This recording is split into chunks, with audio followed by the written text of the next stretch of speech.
Empezaremos con la mesa 6, que es dentro de lo que es el diálogo nacional por un México social, regresando a lo fundamental. Presentaríamos el tema de vivienda, el cual la ponente es la doctora Rosa María Rubalcaba, y los comentarios de la doctora Alicia Sicardi y también de la licenciada Clara Husitman. Tendremos una sesión de aproximadamente 40 minutos en la primera parte, 20 minutos de los comentarios, y después un regreso, después de la sesión de preguntas, estaría un cierre de 5 minutos para cada uno de los participantes. La doctora Rubalcaba es actuaria por la Facultad de Ciencias de la UNAM y doctora en Ciencias Sociales con especialidad en Antropología Social por el Centro de Investigaciones y Estudios Avanzados en Antropología Social. Fue profesora e investigadora en el Colegio de México desde el 69 al 94, así como directora general de Estudios de Población del Consejo Nacional de Población entre el 95 y el 2000. Su interés por el vínculo poblacional-territorio surgió en el Colegio de México al colaborar en el análisis estadístico y el procesamiento computacional de la información generada para la obra El Desarrollo Urbano de México. En el CONAPO impulsó diversos análisis demográficos en el territorio y promovió el uso de los sistemas de información geográfica, SIG, con el fin de crear un acervo de datos para las cerca de 200,000 localidades de México. Es autora de varios libros y artículos sobre temas sociodemográficos, entre los cuales están el análisis socioespacial de las principales metrópolis de México, la evolución del ingreso a los hogares, desigualdad social, marginación, segregación y polarización de las localidades en México, y también sobre metodología de la investigación en ciencias sociales y técnicas estadísticas. Doctora, si me hace el favor. Lo que me propongo presentar son 4 secciones y después una reflexión final para concluir. En las 2 primeras me voy a referir al sustrato socioespacial de las viviendas en las unidades político-administrativas de la zona metropolitana en la Ciudad de México, y les pido tomar nota de estas abreviaturas: UPA para unidades político-administrativas, zona metropolitana en la Ciudad de México, y AGEP para áreas estadísticas básicas. Sí, perdón. El de arriba. Entonces voy a seguirlas usando en lo siguiente, pero ya no explicando qué significan. En la tercera parte me voy a referir a la justiciabilidad del derecho a la vivienda, y en la cuarta, vivienda y bienestar. Comienzo con unos datos para que sepamos de qué hablamos, sobre todo por personas que no son mexicanas.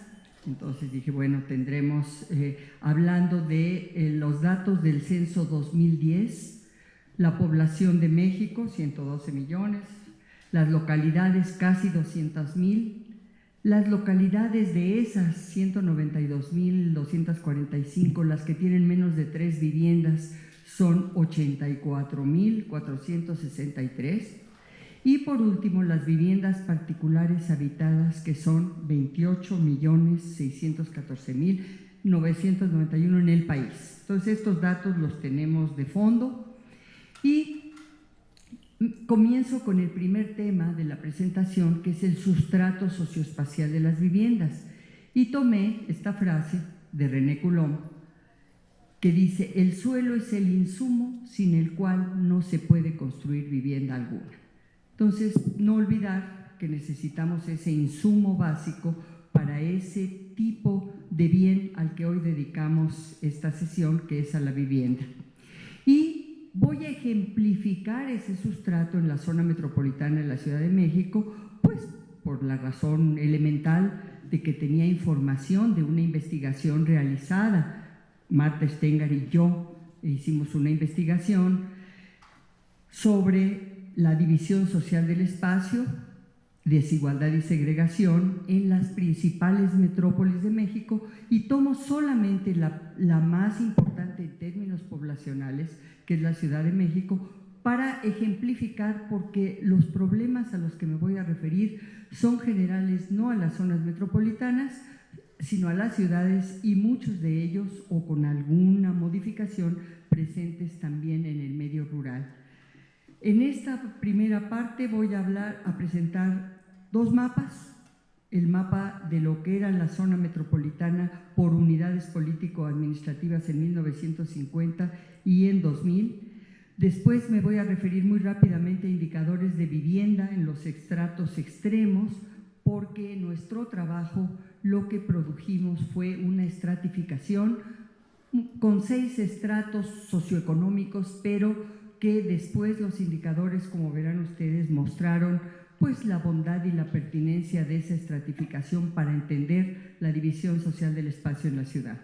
Y en la tercera parte, comparar con información externa, porque nosotras no hicimos un estudio de pobreza, pero tomamos los datos, bueno, tomé para esta presentación los datos de pobreza del Coneval, también por unidades político-administrativas, para confrontar nuestra estratificación con los resultados de ese Coneval. Este es el mapa que tiene en gris. Bueno, Fernando, soy incapaz, es la de arriba, ya. En gris, lo que es toda la zona metropolitana, en gris, en el año 2000, pero en color, con nuestros estratos, lo que era en 1950. Y ya en 1950 era una parte del Distrito Federal, esta que está coloreada, y un municipio, Tlalnepantla, ya conurbado del Estado de México. Y aquí vemos que el estrato alto es este azul oscuro, después un estrato medio alto, y aquí, por cierto, hay una división, no voy a entrar en detalle en eso, que en ese entonces, en 1950, esta parte central era cuarteles, no eran las delegaciones centrales. Y esto entonces, aquí lo importante es ver cómo vamos a seguir observando este patrón de que hacia la periferia están las áreas de estratos socioeconómicos más bajos. Y esta es la mancha entonces, y este es el descomunal crecimiento que tuvo de 1950 al año 2000. Este es en el año 2000, y del año 2000 tenemos ya no hay cuarteles, son estas 4 delegaciones centrales, que son el estrato alto, después el estrato medio alto en azul claro, y si uno hiciera una división oriente-poniente, pues hacia el oriente tenemos básicamente estratos muy bajo, bajo y medio bajo. Aquí quisiera yo que noten 2 municipios que después vamos a ver por una característica especial con un poco más de detalle.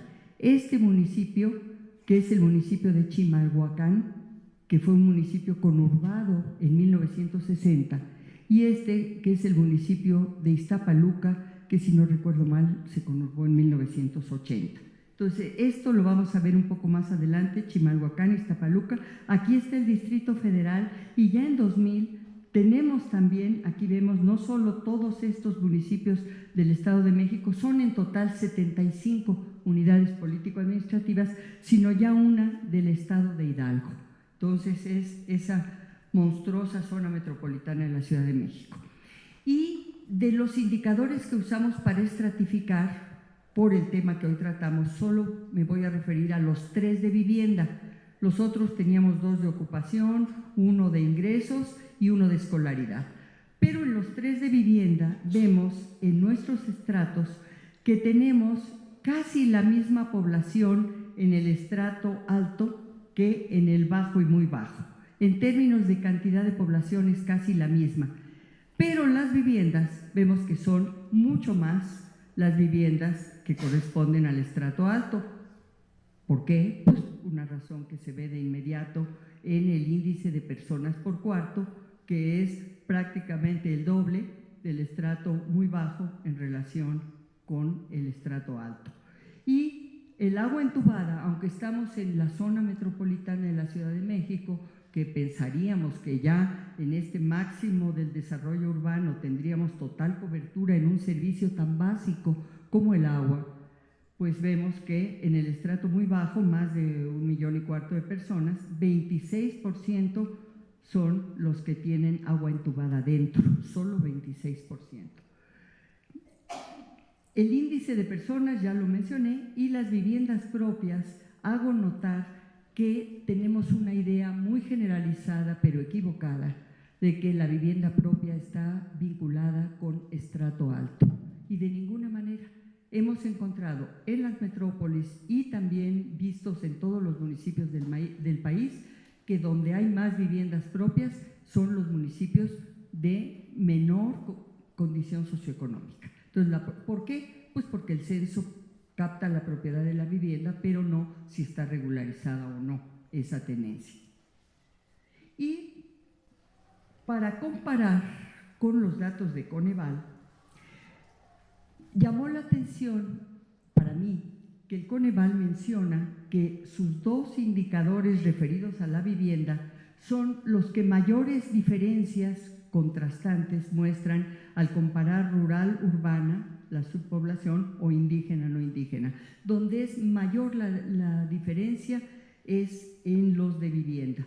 Tomé entonces los de vivienda y hago notar que en los resultados de nuestra investigación veíamos con toda claridad que el acceso a servicios básicos de la vivienda, que son más bien tienen que ver con inversión pública, con inversión estatal. En acceso a servicios básicos están agua, drenaje, electricidad para el Coneval.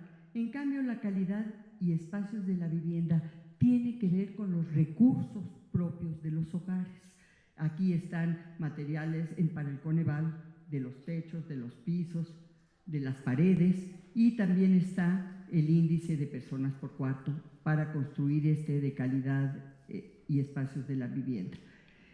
Entonces, si los resultados del Coneval eran compatibles con ese hallazgo, una corroboración de que los servicios básicos dependen de algo externo al hogar y la calidad y espacios dependen del ingreso del hogar, tomé los datos de Coneval haciendo un cálculo propio para ver qué pasa con los ingresos de menores a la línea de bienestar mínimo, que es la que divide para el Coneval en términos de bienestar a la pobreza extrema, y los ingresos mayores o iguales a esa línea de bienestar.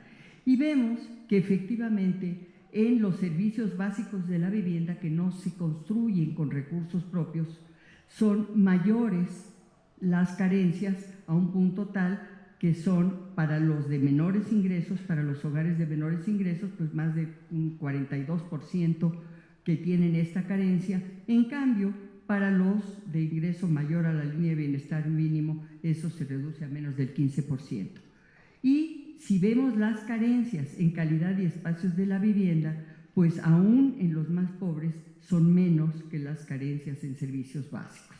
Entonces, esa es una diferencia que creo que vale la pena tener presente, porque mucho de lo que se requiere en la vivienda, de lo que necesitan sus moradores, depende de los recursos que ellos mismos tengan, por supuesto, dejando de lado a que de verdad hubiera acciones deliberadas para apoyarlos en esas necesidades. Pasando al segundo tema, hacemos algo que es cambiar la unidad de análisis. Las primeras, los municipios que acabamos de ver, unidades político-administrativas más amplias. En cambio, la SAGEB fue una división que estuvo por primera vez disponible en el censo de 1990, y nosotros hacemos en el libro un análisis de qué pasó de 90 a 2000, pero como se sabe en ciencias sociales, el famoso problema de las unidades de análisis, nosotras vemos que efectivamente una unidad de análisis más reducida, de un área mucho menor, es una unidad que da elementos para analizar otros problemas que no se pueden analizar en las unidades más amplias y heterogéneas. Entonces aquí las AGEPs nos permiten ver la mancha urbana propiamente, no una unidad que cubre completamente lo que veíamos en el mapa anterior, y está conformada por 4.841 áreas geoestadísticas básicas. Como su nombre lo indica, son unidades estadísticas.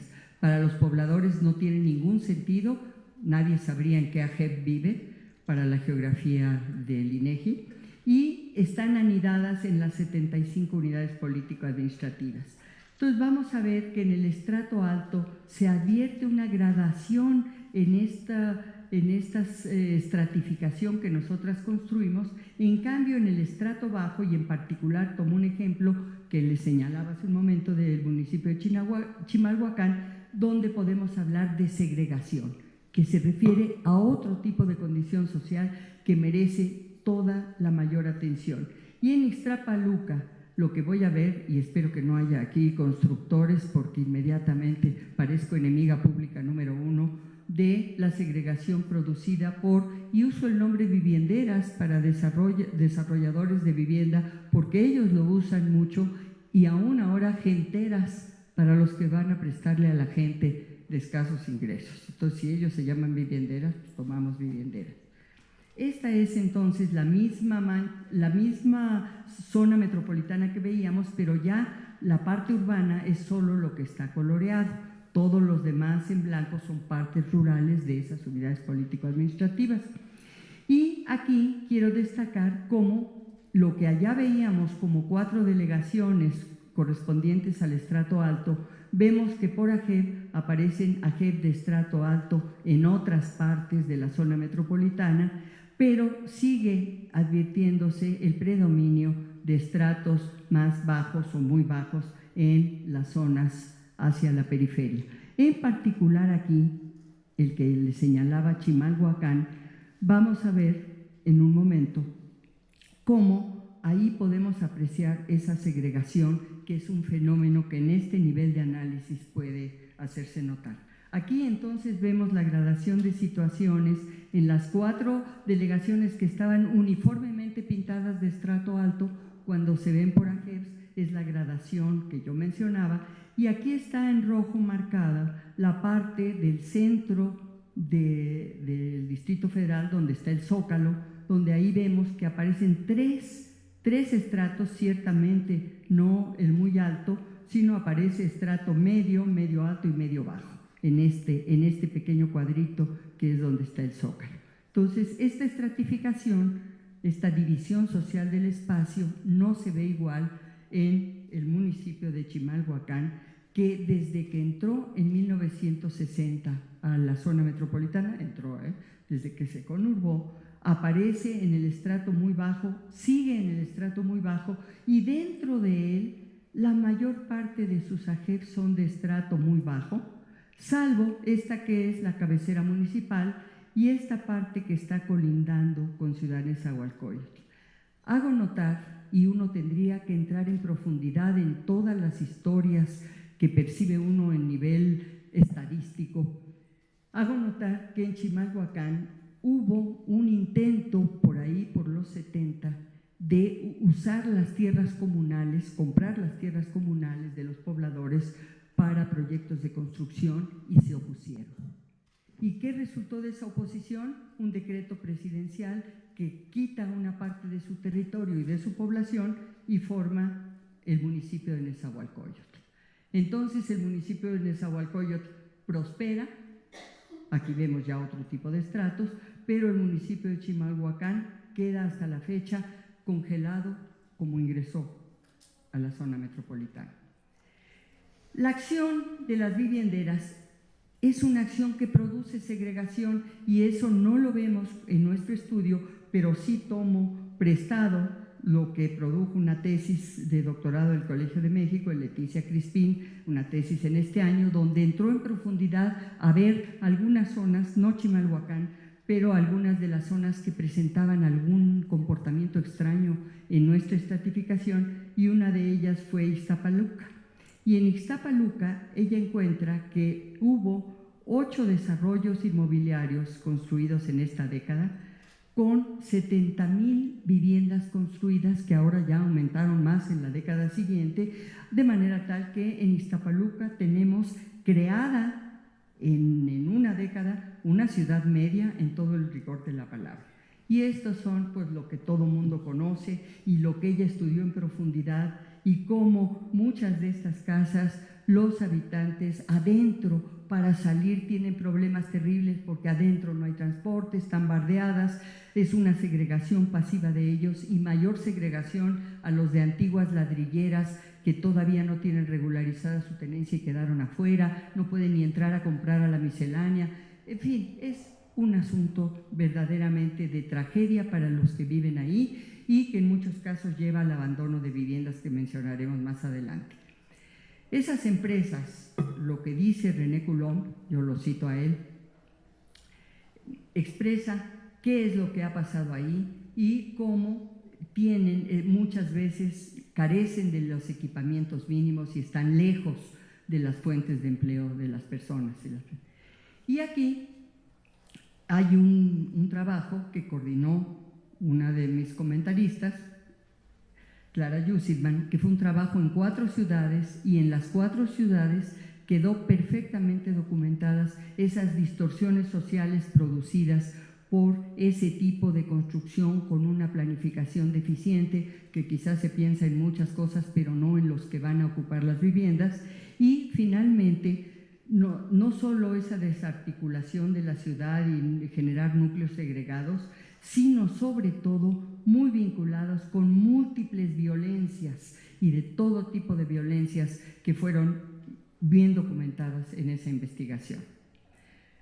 La tercera parte de mi presentación se refiere al derecho, sin ser por supuesto mi especialidad, pero creo que hoy en día, entre los cambios que hemos visto en estos últimos años, tenemos cambios muy importantes en la legislación. Y si bien desde 1983 en la Constitución mexicana se establece que toda familia tiene derecho a disfrutar de una vivienda digna y decorosa, así lo dice, tardó 23 años para especificarse qué quiere decir digna y decorosa en la ley, y que seguramente todavía puede haber discusión en qué significa cumplir con las normas de asentamientos, de construcción, qué significa la habitabilidad, qué requisitos, en fin. Y creo, lo veía yo ayer revisando algún documento, que también en eso influye la legislación